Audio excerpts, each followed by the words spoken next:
leche, talong na prito, at saka boiled na isda. Ayan, binoiled ko lang na isda. Ayan, kaning lamig. Okay.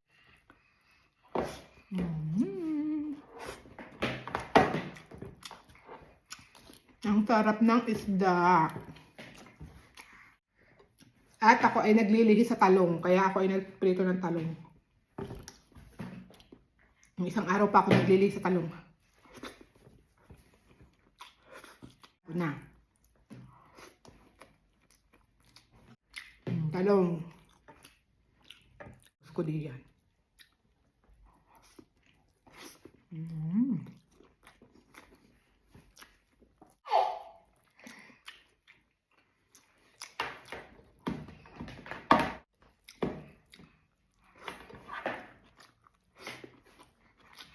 Isda.